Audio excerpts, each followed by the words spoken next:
안녕하세요. 문서영입니다. 우리가 처음 만난 게 2025년 여름이었는데요. 벌써 2026년이 됐어요. 여러분의 2025년은 어땠나요? 제 2025년은 진흙탕에 구르는 것 같은 해였어요. 그 안에 갇혀서 영영 못 나올지도 모른다는 생각에 두려웠지만 애써서 기어 나왔습니다. 사력을 다해서 얼추 탈출은 했는데 진흙탕에 한바탕 굴렀으니 옷이 엄청 더러워졌을 거 아니에요? 그래도 어찌됐든 새해가 왔습니다. 빨래한 옷이 새 옷이 될 수는 없지만 얼룩과 구김은 가실 수 있는 거잖아요. 올해는 새 옷을 입은 것처럼 즐거워 봅시다. 다시 옷이 더럽혀질 수도 있겠지만 뭐 어때요? 다시 빨면 되죠. 2026년에도 문서영이 함께합니다. 생각보다 맛있는 우리말 꼭꼭 씹기.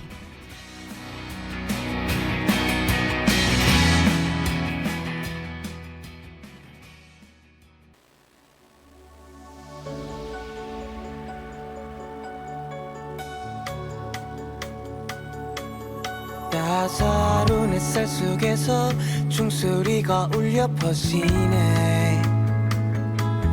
뺨을 메만지는 바람, 한숨만은 깊어져만 가고, 저 멀리서 핑 도는 눈물, 이름을 붙여준 내일, 보게 어지는 미래 빛라인. 전진난만한 이런 기분도 신이 나서 날아갈 정도로 웃었던 날도 사랑스럽고 소중하게 키울 수 있도록 어렵고 힘들었던 시간을 넘어서 아주 많은 처음을 주었잖아. 이어져 가서는 닿기를.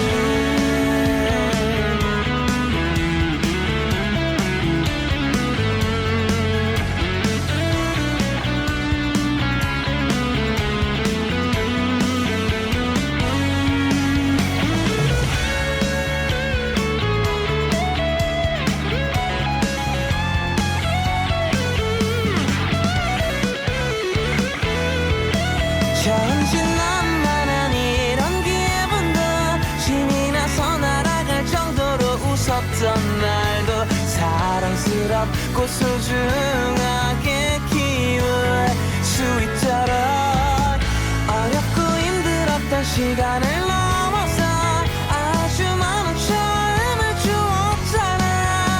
이어져 가서는 전진난만한 이런 기분도 신이 나서 날아갈 정도로 웃었던 날도 사랑스럽고 소중하게 키울 수 있도록 어렵고 힘들었던 시간을 넘어서 아주 많은 처음을 주었잖아. 이어져 가서는 닿기를.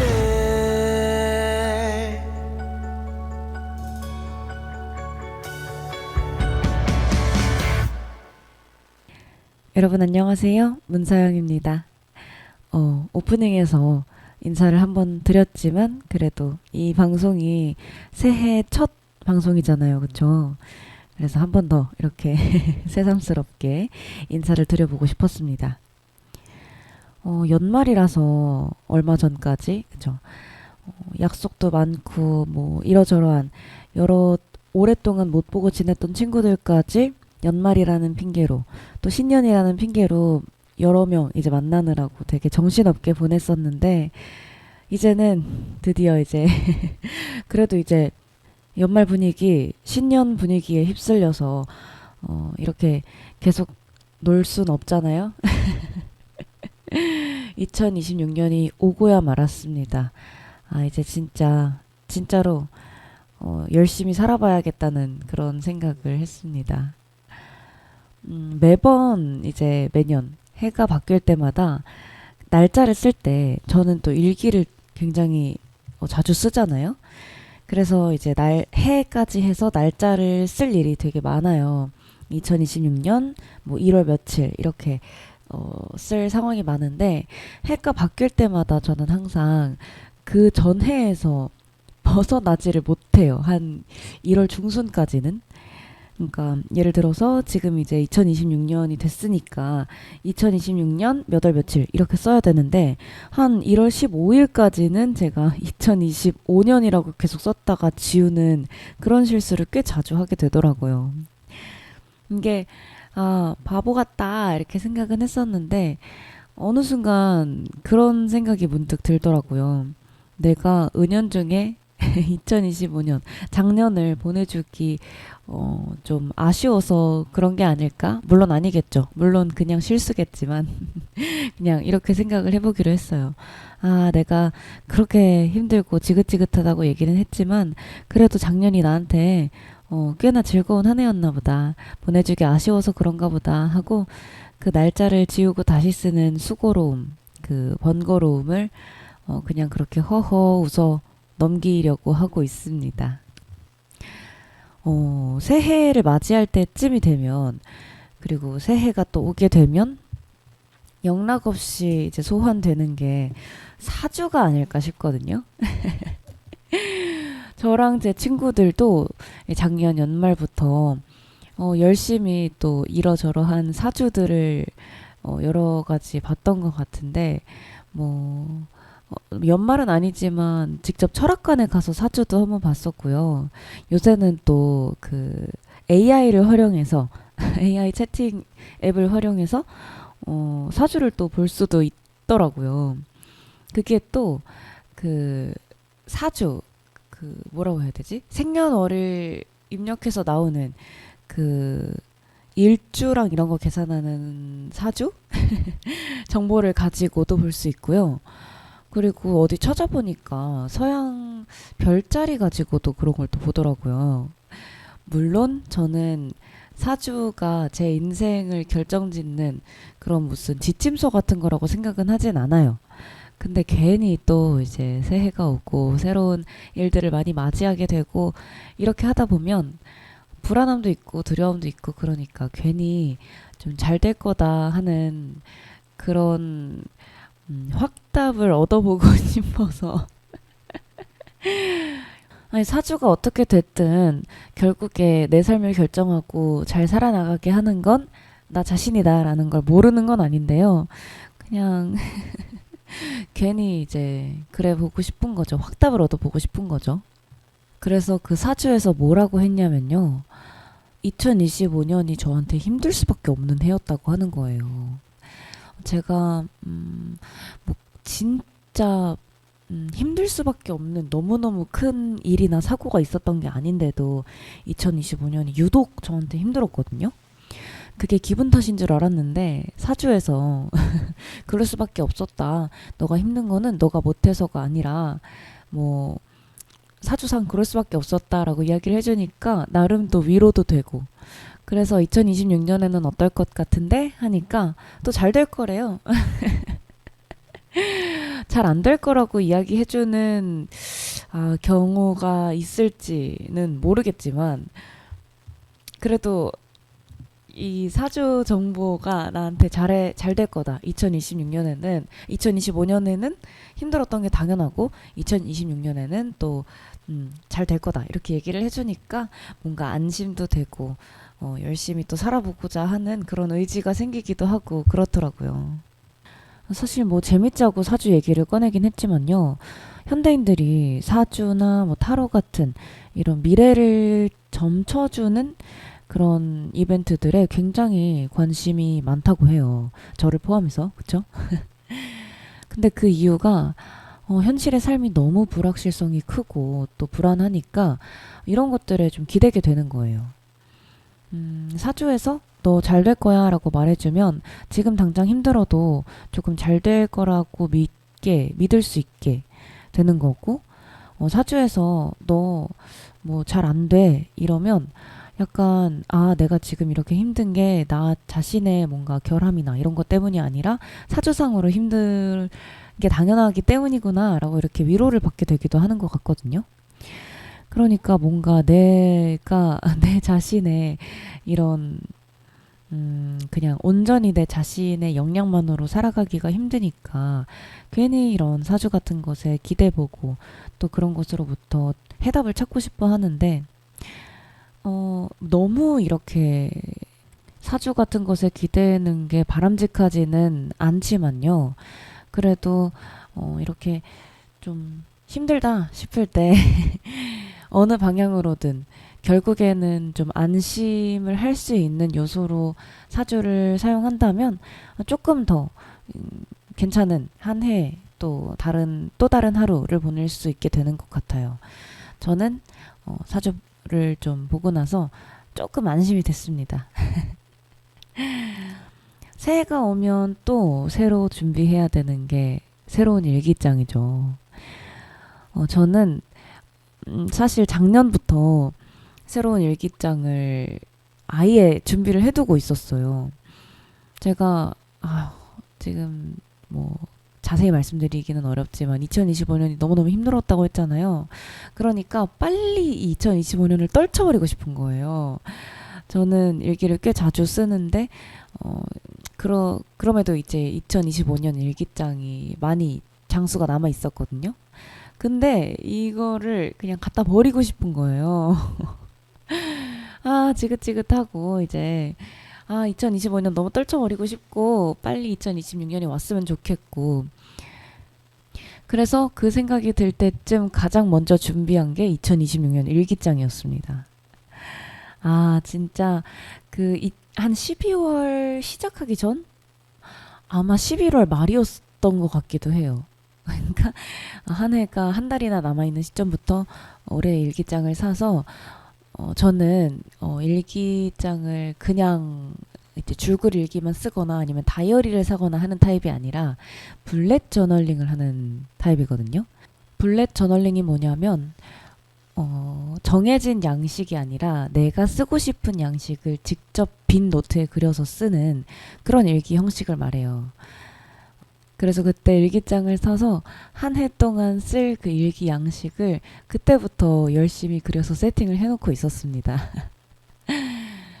그걸 이제 새로 만들어 놓은 양식에 글 일기를 처음 쓰기 시작하는데 새로 시작하는 느낌도 들고 너무 좋더라고요. 드디어 제가 그걸 그려놓고 한 달을 기다린 거잖아요. 그 양식에다 이제 첫 글씨 쓰는데 그게 얼마나 신나고 또 설레겠어요. 여기서 이제 제가 일기 쓰는 방식을 한번 공유를 드리면요. 저는 매일매일 제가 뭐를 했는지 또 어떤 이벤트가 있었는지 기억을 해놓고 싶어요. 한 번에 모아서 보고 싶단 말이에요. 근데 그러려면 매일 일기를 써야 되잖아요. 근데 매일 일정 분량 이상의 일기를 쓰는 게 또 되게 부담스러운 거예요.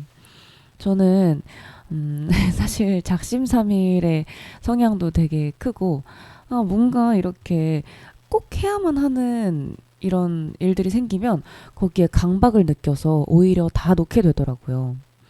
이제 그런 심리인 거죠. 내가 오늘부터 다이어트 열심히 해야지라고 생각을 했는데 아침에 뭔가 칼로리가 높은 걸 먹어버렸어.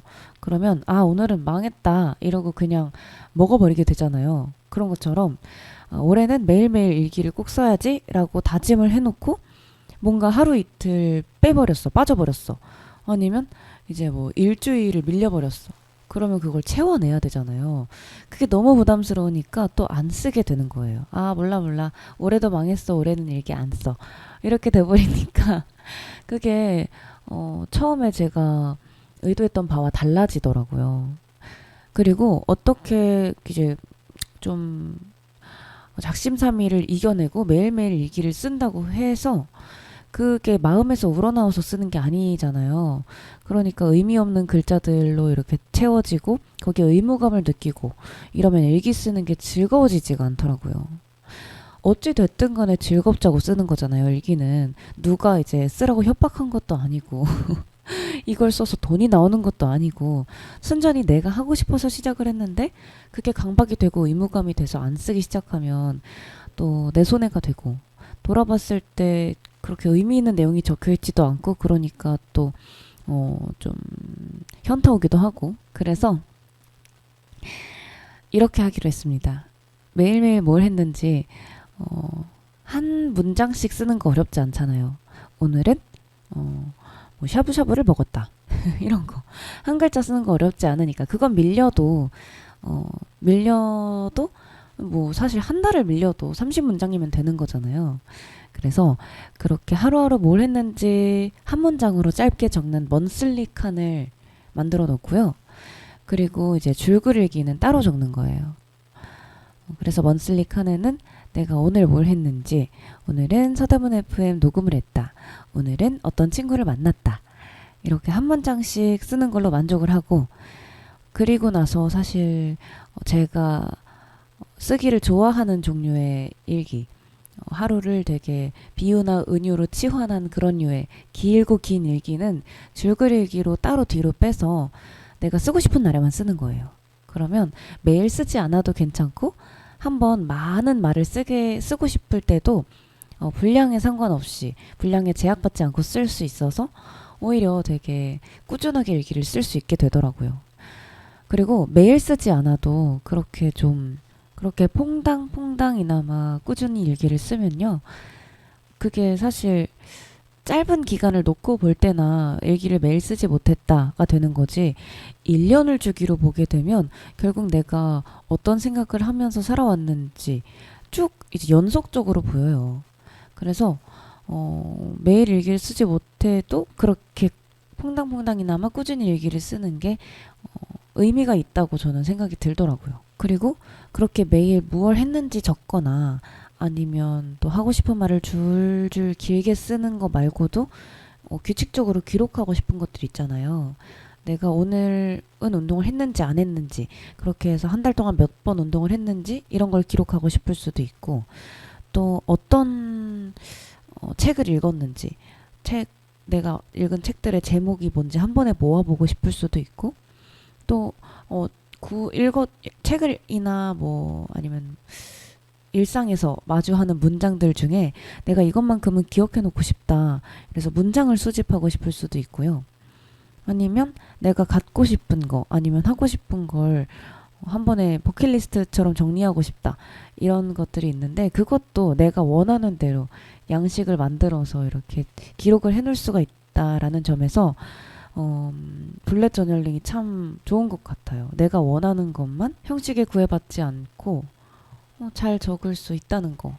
사실 내 입맛에 맞게 그렇게 양식이 정해져 있는 일기장은 없잖아요. 근데 직접 내가 양식을 설정하고 거기에 맞춰서 기록을 할 수 있다는 게 좋은 것 같습니다.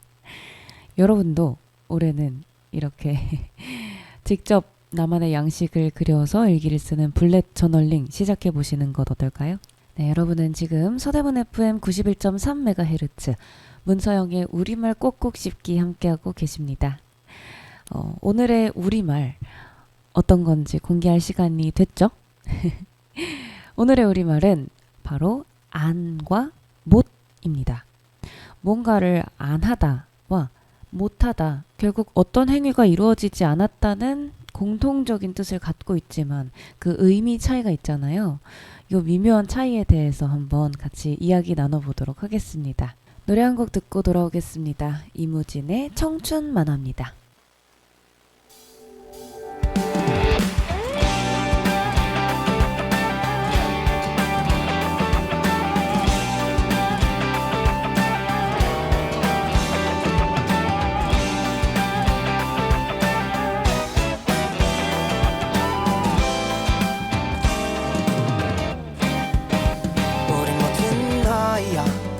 좀 어리긴 하지만 하고픈 일이 나가고픈 길, 해야 할 일들까지 많으니까 우린 확신 속에 숨은 불확실함, 우리란 꽃말을 지닌 라일락, 영원할 것만 같은 이 시간이다.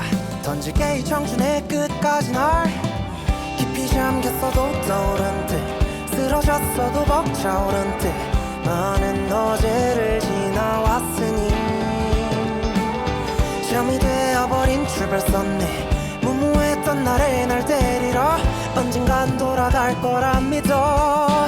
푸르른 공기가 나를 사무친다 가득, 하늘을 나를 수 있을 듯한 밤이다. 산요동이 헤엄쳐온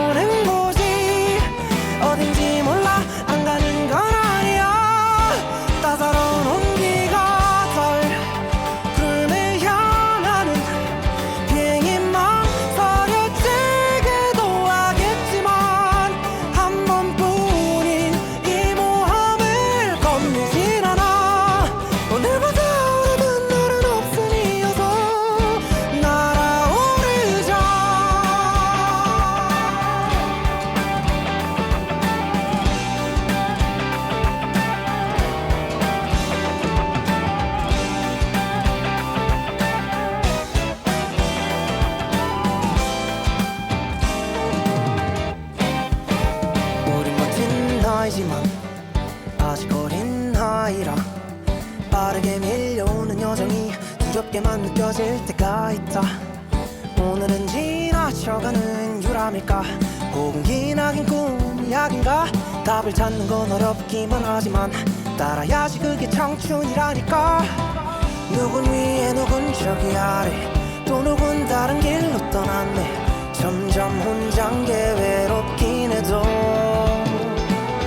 멈추지만 않으면 도착해. 끝과 시작의 과정 사이에 날 쉼표를 그늘진 길가에 다 푸르른 공기가 나를 사무친다 가득. 하늘을 나를 수 있을 듯한 밤이다. 산요동이 헤엄쳐오는 곳이 어딘지 몰라 안 가는 건 아니야. 언젠가 마지막 안녕이란 인사 뒤에 나오는 말. 시간은 흘러서 이건 명장면이 될 거야.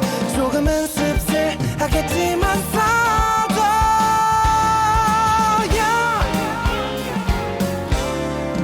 지나면 하려는 만화. 그래서 찬란한 우리가 기다린 미래도 우리 기다릴까. 분명한 건 지금보다 환하게 빛날 거야. 아직 서막일 뿐이야. 푸르른 공기가 날 사무쳐 안아. 하늘을 나를 수 있을 듯한 밤이다. 산요동이 헤엄쳐오는 곳으로 가자.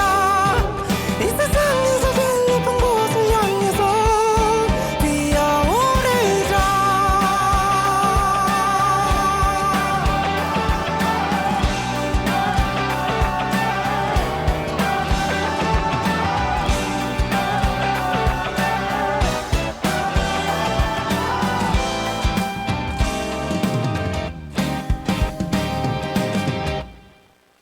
네, 이무진의 청춘 만화 듣고 왔습니다.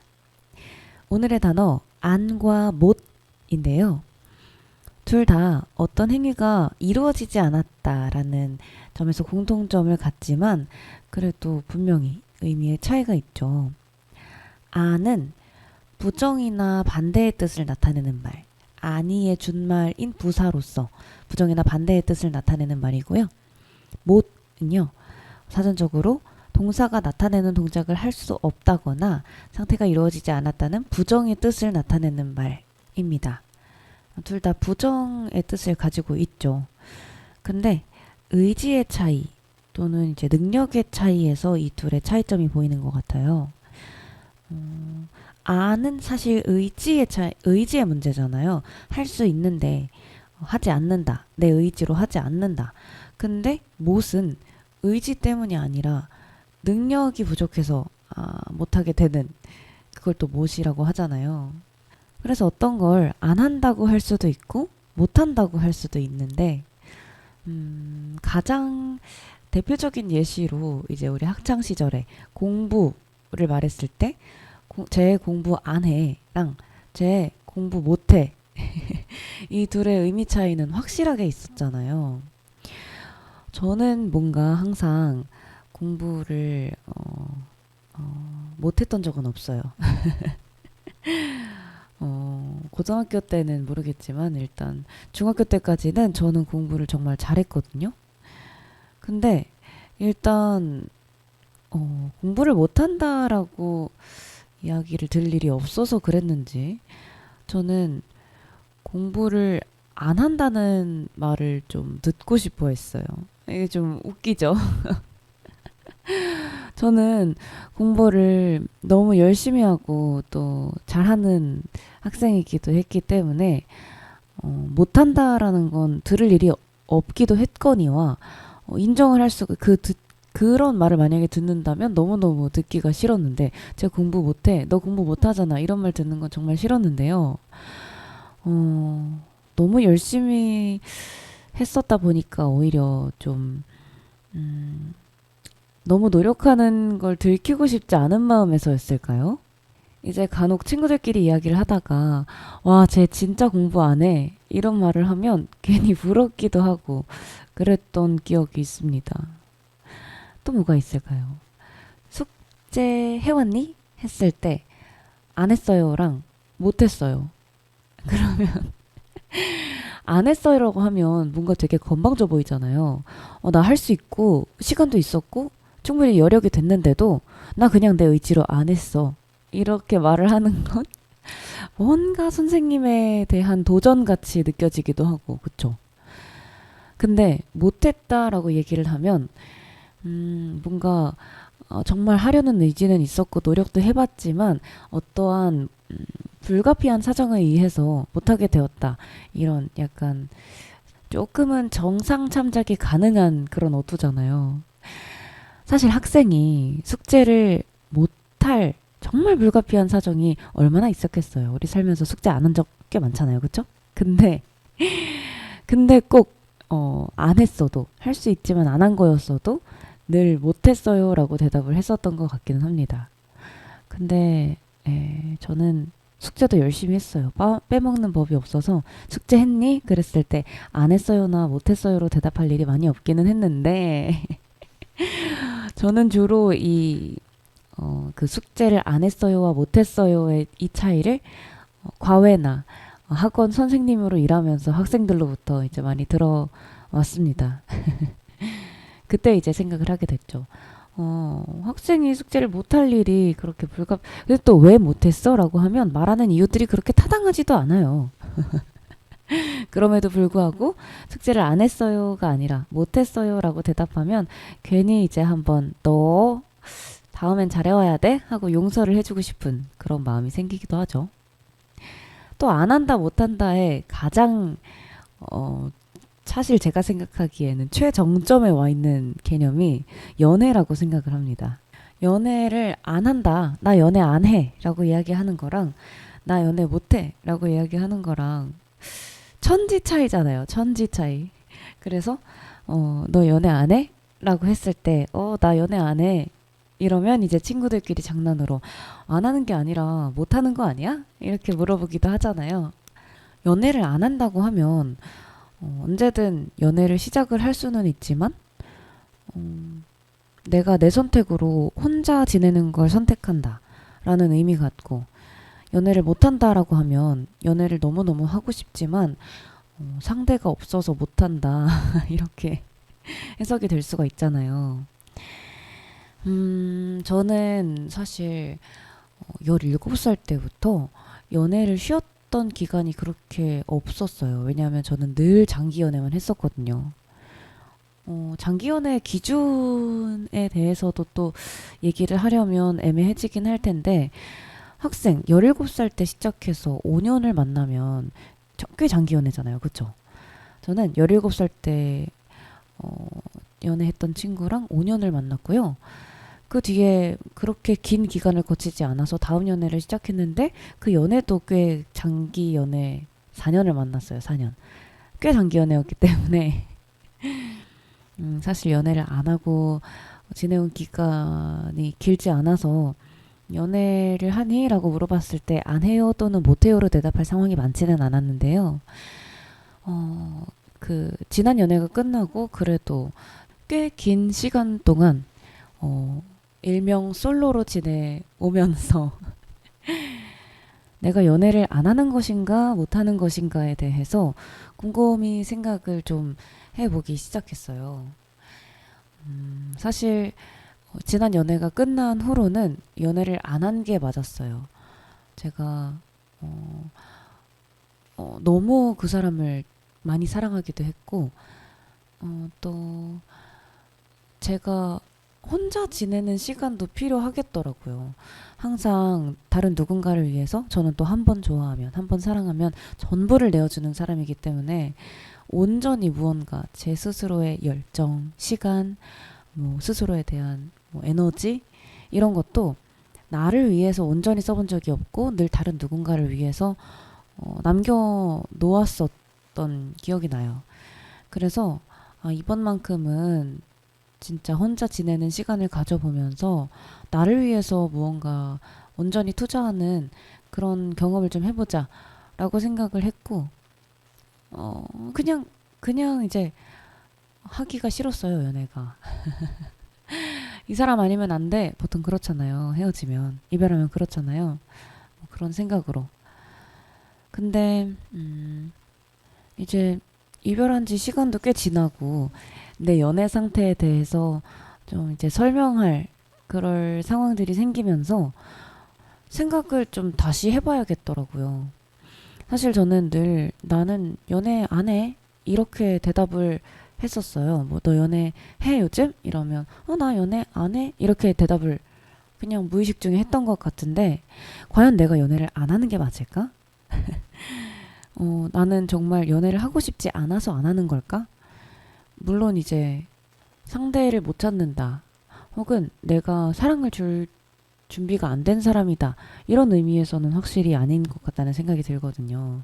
근데 오히려 한번 좋아하면 너무너무 좋아하니까 그게 겁이 나는 거예요. 나는 끝도 생각을 못하고 뭔가를 아껴두고 조금씩 주고 이런 건 더더욱이나 생각을 못하는 사람이라 한번 누군가를 좋아하고 사랑하기 시작하면 너무 너무 다 내어주는데 그러면 이제 헤어지는 게 너무 힘들더라고요. 그렇잖아요. 제가 저의 지난 연애를 돌아보면 다 장기 연애뿐이었는데 헤어지고 얼마나 힘들었겠어요. 그러다 보니까 무의식 중에 그냥 나는 연애 안 해. 나는 연애 안 할 거야. 이렇게 대답을 해왔던 게 사실은 안 하는 게 아니라 못 하는 거였을 수도 있겠다. 못 하는 걸 수도 있겠다. 이런 생각이 들더라고요. 겁이 나서. 너무 많이 누군가한테 마음을 주게 되고, 이별을 생각하는 게 너무 두렵고 무서워서, 그래서 못 하는 걸 수도 있겠다. 내가 안 한다고 얘기하는 건 오만일 수도 있겠다. 이런 생각을 했습니다. 그 두려움을 모두 감수하고도 그럼에도 불구하고 함께하고 싶은 사람이 언젠가는 생기겠죠? 그리고 제가 또 안과 못을 비교하면서 떠올렸던 개념이 잊어버리는 것에 대한 거였어요. 이런 거 있잖아요. 잊지 못하는 거랑 잊지 않는 거랑 굉장히 좀 비슷하면서도 다른 말이잖아요. 나 그거 잊지 못해. 이거랑 잊지 않을게? 라고 얘기하는 거랑. 제가 얼마 전에, 오랜만에 이제 친구를 만났어요. 고등학교 동창인데 거의 약간 분기에 한 번씩 만날까 말까 한 그런 친구랑 되게 오랜만에 만났는데 그 친구랑 이제 쌓인 얘기들이 많을 거 아니에요. 그래서 굉장히 이러저러한 이야기를 많이 하다가 문득 이제 친구가 본인 남자친구 얘기를 하는데 제가 나 남자친구가 MBTI가 이거라고 했지? 하고 제가 MBTI를 기억해낸 거예요. 그러니까 그 친구 정보도 아니고 그 친구 남자친구에 대한 뭐 자명한 정보도 아니고 그 친구의 남자친구 MBTI를 제가 잊지 않고 기억하고 있다는 게 순간 저 스스로도 좀 깜짝 놀랐고 또 친구도 그걸 어떻게 기억해? 이러더라고요. 그래서 제가 이제 얘기를 하기로 나도 순간 깜짝 놀랐다. 내 머릿속에 이렇게 서랍 속에 정리해 놓은 그런 정보들이 쭈루룩 나오더니 그 중에서 빠르게 스캔을 해서 1초 만에 싹 하고 그 정보를 빼서 지금 내 입 밖에 나온 것 같은 그런 기분이 들었다라고 얘기를 했는데 제가 생각보다 굉장히 많은 사람들을 만나면서 그 사람들과 이야기를 나누고 지내요. 그러다 보니까 이 사람들의 정보를 기억하는 것도 사실 인간의 기억력에는 한계가 있는데 내가 만나는 사람들은 굉장히 다양하니까 이 사람들이랑 했던 지난 대화, 지난 정보들을 기억을 해야 다음에 만났을 때도 이야기를 할 수가 있잖아요. 근데 오랜만에 만나는 사람들은 대부분의 사람들은 오랜만에 만나는 사람에 대한 정보를 기억을 못하는 경우가 많더라고요. 근데 저는 그런 생각이 들었어요. 내가 다른 많은 사람들과 대화하기 위해서 저장해 그 머릿속에 할애해둔 그 저장 공간이 내 소중한 친구들과 대화하기 위해 저장해 놓은 정보를 침범하면 내 친구들이 좀 대화 1대1 대화라도 소외감을 느끼지 않을까? 분명히 내가 이 얘기를 지난번에 했는데 얘가 기억을 못해. 근데 얘는 워낙에 만나고 지내는 사람들이 많으니까 그래 당연히 내 얘기 기억 못할 수 있지.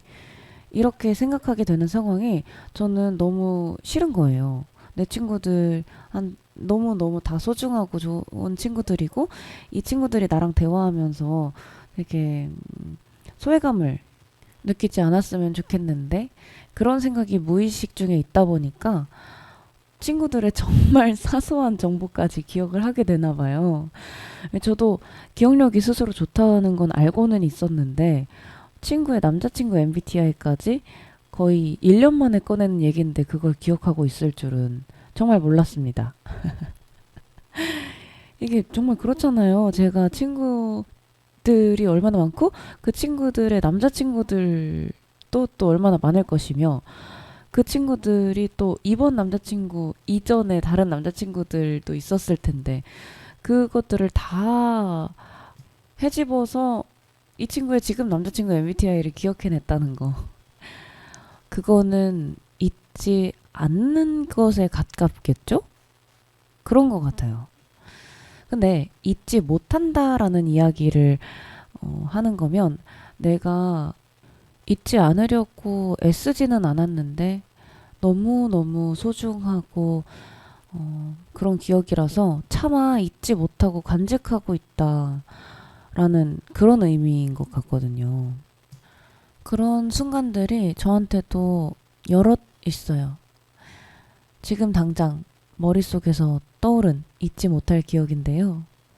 울고 있는 제가 눈물을 그치자마자 오히려 그걸 보고 눈물을 터뜨린 친구에 대한 기억이에요.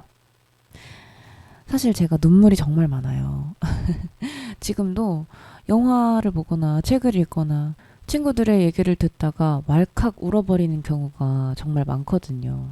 근데 어렸을 때는 더 많았어요, 눈물이. 그래서 정말 그 엘리멘탈이라는 영화에 웨이드라는 캐릭터 있죠? 그 캐릭터 얘기가 나오고 나서 제 친구들이 그 캐릭터가 나오고 나서 친구들이 전부 저한테 너 진짜 웨이드다 이렇게 얘기를 할 만큼 자타공인 그냥 눈물 보따리였는데 오히려 그럴 때도 저는 제 얘기를 하면서 우는 경우는 정말 드물었어요. 내가 너무 힘들어 하면서 울어버리면 그 상대 얘기를 들어주는 상대가 어떻게 달래줘야 될지 몰라서 안절부절하는 그게 너무 미안해서 저는 사실 제 일에 울게 될 때는 혼자 우는 편이고요. 만약에 내 얘기를 하다가 울게 돼도 금방 빨리 그치려고 좀 노력을 해요. 이 앞에서 나를 달래주려고 안절부절하는 이 친구를 보는 게 더 힘들어서요. 근데 보통은 제가 그렇게 울다가 막 농담을 하면서 아 진짜 웃겨 막 내일 눈 부을 텐데 어떡하냐 이러면서 애써 울음을 그치면요 농담하면서 울음을 그치면 앞에 있는 사람들이 안도를 해요. 아 얘가 이제 괜찮아졌나 보다 하고 이제 안도하는데 저는 그러니까 계속 그 데이터가 쌓여왔으니까 내가 이렇게 울다가 눈물을 그치면 상대가 안도한다. 그러면 문제가 해결된다. 이런 데이터를 가지고 살다가 그날도 이제 무슨 얘기를 하다가 제가 제 룸메이트 앞에서 울어버린 날이었어요. 그때 제게 꽤나 힘든 일이었어서 참으려고 했는데도 눈물이 터졌고 얼마간 울다가 또 이제 제 앞에서 얘기를 들어주는 이 친구한테 미안해지는 거예요. 그래서 제가 애써 농담을 하면서 아마 아 진짜 웃겨 이런 거 가지고 우는 내가 너무 짜증나 이러면서 내일 또 눈이 마카롱이 되겠구만 이러면서 농담을 하면서 애써 웃었던 것 같은데 제가 우는 동안 그냥 묵묵히 제 앞을 지켜주던 그 친구가 제가 이제 농담을 하면서 그 울음을 못 그친 상태에서 막 웃으려고 하는 그 모습을 보더니 그때 울음을 터뜨리는 거예요. 그래서 제가 그렇게 울 때는 담담하게 앉아 있다가 제가 내일 눈 마카롱 되겠네. 진짜 짜증나. 왜 자꾸 우는 거야, 문서영? 이러면서 눈물을 닦으니까 그 친구가 바로 너 왜 안 괜찮으면서 괜찮은 척해? 너 눈물 안 멈추면서 왜 농담하려고 해? 하면서 우는 거예요. 저는 그 기억이 정말 아직도 잊을 수가 없는 기억이에요. 사실 뭐 너무 고마워서 잊지 않을게 이런 개념이 아니라 가끔씩 이렇게 문득 생각이 나요. 내 애써 울음을 상대를 위해서 애써 울음을 그친 내 안에서 아직 그치지 않고 울고 있는 나를 알아보고 그걸 발견하고 함께 울어주는 친구는 그 친구가 유일했거든요.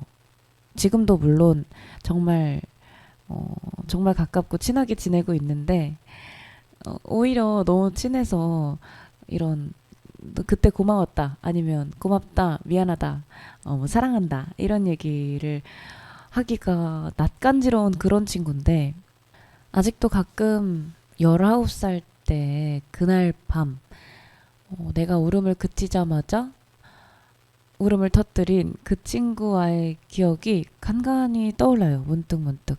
이런 기억이 잊지 못하는 기억 아닐까요? 애써 잡아두려고 막 애쓰지도 않았는데 지금 거의 7년이 넘는 지금까지도 이렇게 잊지 못하는 기억이 있나요? 라는 질문에 한 번에 튀어나오는 그런 기억이요. 더 강렬한 기억, 더 대단한 기억, 더 의미 있어 보이는 정말 큰 기억들이 많은데도 그걸 다 제치고 그날 밤에 한 30분간의 그 기억이 한 번에 떠오른다는 건 정말 그만큼 제게 그 기억이 소중한 기억이기 때문이지 않을까 싶네요. 네, 이렇게 안과 못에 대해서 이야기해봤는데요. 노래 한 곡 듣고 더 많은 이야기 한번 나눠보도록 하겠습니다.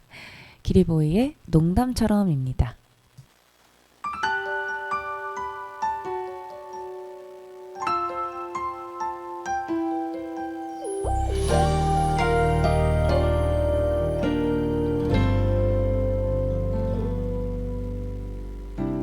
너와 나란히 걷다가 갑자기 가슴이 시려 발장을 꼈어.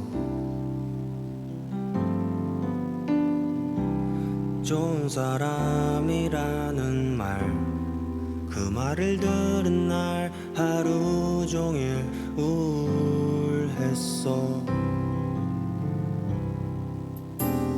우리 둘은 친구 같아서 잔잔해서 아무 일 없을 거라고 얘기하던 너에게 말할까. 좋아하고 있다고 더는 늦지 않게 말해볼까.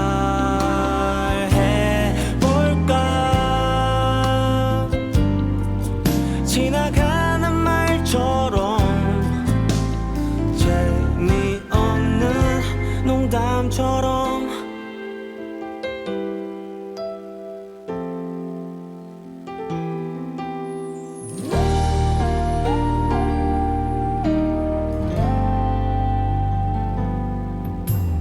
아무 생각도 안 했다며 태연하게 딴 곳만 보고 있는 내 모습이 우스워. 말할까. 오래 기다렸다고 강아지처럼 착하게 말해볼까.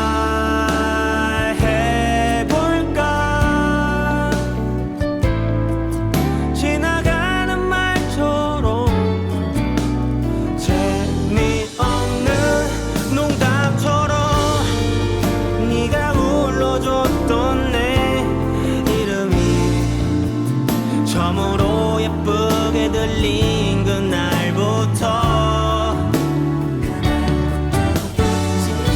사랑이라는 걸 알게 됐을 땐 이미 늦었을 테니까 말할걸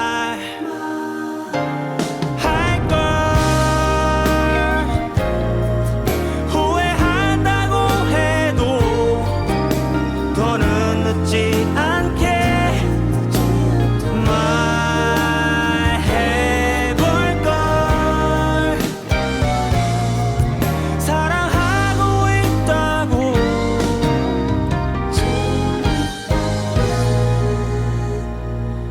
농담처럼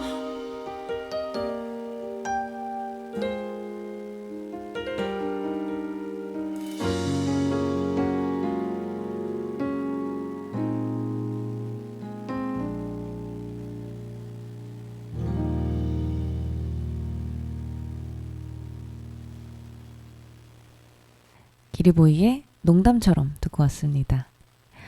여러분은 지금 서대문 FM 91.3MHz 문서영의 우리말 꼭꼭 씹기 함께하고 계십니다. 오늘 우리 안과 못에 대해서 이야기하고 있는데요. 지금까지 우리 하나에 대해서 안 한다 라고 대답하는 거랑 못한다 라고 얘기하는 거랑 어떻게 다른지, 공부를 안 한다와 못한다가 어떻게 다른지, 숙제를 안 했다와 못했다가 어떻게 다른지, 그리고 연애를 안 한다와 못한다가 어떻게 다른지, 그리고 잊지 않는다와 잊지 못하다가 어떻게 다른지, 뭐 이런 식으로 이야기를 해봤는데요. 이번에는 제 개인적인 얘기를 좀 해볼까 하는데, 내가 안 하는 것에는 뭐가 있고 못하는 것에는 뭐가 있고, 이런 얘기를 한번 좀 해볼까 합니다. 일단 제가 안 하는 건요, 내가 의지를 가지고 노력해서, 일단 아니면 내가 원하지 않아서 안 하는 걸 말하는 거잖아요. 여러 가지를 생각을 해봤는데 제가 안 하는 건요, 술을 많이 마시는 거 안 하고요, 비속어, 그리고 험담, 다른 사람을 험담하는 거 안 하고, 도전을 망설이는 걸 안 하려고 하는 것 같아요. 사실 저는 지금까지 제가 술을 못 마신다고 생각을 했어요. 왜냐면 한 잔만 마셔도 얼굴이 빨개지고 뭐 심장이 뛰고 얼굴이 뜨거워지고 하니까 나는 술을 못 하는구나 라고 생각을 했는데, 마시고 또 마셔보니까 그냥 좀 컨디션이 그렇게 저조해질 뿐이지 뭔가 큰일이 나는 건 아니더라고요. 그리고 오히려 숙취가 조금만 마셔도 숙취가 있다는 사람이 있는 반면, 저는 숙취가 또 전혀 없어서, 근데 그 전날 술을 많이 마시게 돼도 그 다음날에 멀쩡히 일어나서 아침 운동도 가고요, 하루를 그냥 조금 피곤하지만 살아낼 수가 있어요.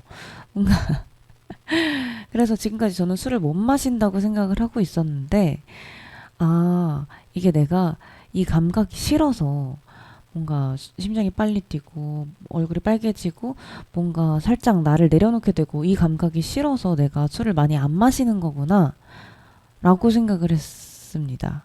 기준은 사람에 따라 다를 수 있겠지만 그리고 비속어, 친구들끼리 재밌게 얘기하고 하면서 비속어 섞어 쓸 수 있잖아요. 저도 뭐 그렇게 재밌게 이야기하는 거에 크게 거부감은 없는데, 제가 그래도 아나운서 준비를 좀 하다 보니까 최대한 일상생활에서도 비어나 속어는 안 쓰려고 노력을 하게 되는 것 같더라고요. 그리고 험담. 저는 다른 사람 험담하는 게 너무 힘들어요. 이게 싫고 이런 걸 떠나서 제가 험담을 하는 것뿐만 아니라 험담을 듣는 것도 너무 힘들어서, 험담을 하는 것도 듣는 것도 피하려고 굉장히 노력을 많이 합니다. 물론 어떤 사람의 특정한 행동이 뭔가 기분이 되게 나쁘거나 보기 싫을 수 있어요. 근데 그래서 내가 스트레스를 받고 힘들다면 일기장에 쓰면 되지 않나. 한 사람에 대한 평가는 끝없이 수정될 수 있는 거라고 생각을 하는데, 내가 그걸 심지어 다른 사람에게 입 밖에 꺼내서 얘기를 해버리는 순간 그거는 이제 수정해버릴 수가 없는 그런 사실이 되는 거거든요. 또 뭐 너무 기본적인 얘기지만 다른 사람이 내 험담을 했다는 걸 알게 됐을 때 내가 너무 힘들다 보니까 다른 사람한테 그런 상처를 주는 게 너무 힘든 거예요. 그래서 저는 험담을 하지 않으려고 노력을 많이 하는 편입니다.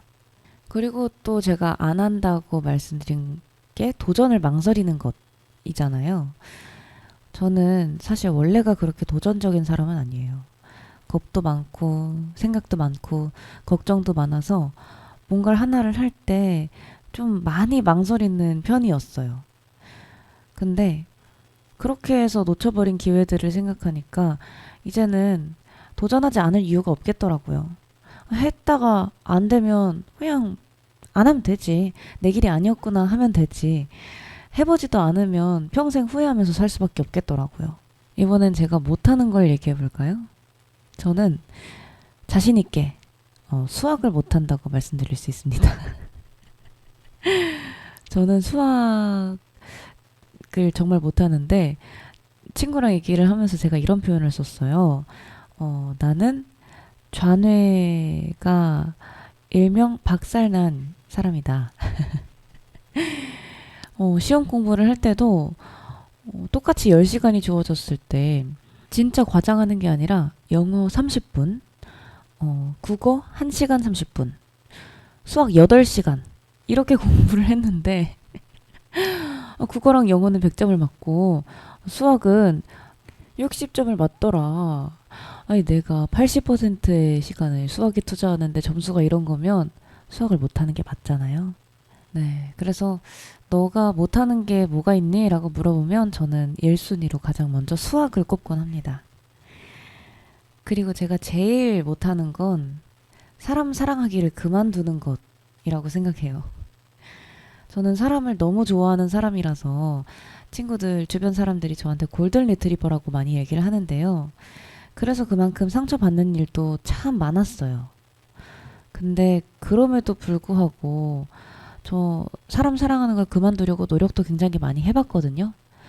근데 저는 여전히 사람 사랑하기를 그만두지 못했습니다. 이게 어떻게 노력한다고 해서 되는 건 아니더라고요. 다만 조금 옛날에 비해서 내 마음을 줄 가치가 있는 사람한테만 주려고 노력은 많이 하는 편인 것 같아요. 여러분도 이렇게 내가 안 하는 것과 또 못하는 것을 명확하게 한번 생각을 해보고 못하는 걸 하려고 애쓰기보다 무언가를 안 하겠다는 내 신념을 지키는데 더 집중하는 것도 좋은 방법일 거라고 생각합니다. 네, 오늘 이렇게 안과 못에 대한 이야기 나눠봤는데요. 덕분에 정말 즐거운 시간이었습니다. 오늘도 끝까지 함께 해주셔서 정말 고맙습니다. 우리 청취자 여러분 모두 행복한 한 주 보내시고요. 저는 다음 주 이 시간에 다시 찾아뵙겠습니다. 우리말 꼭꼭 씹기 문서영이었습니다.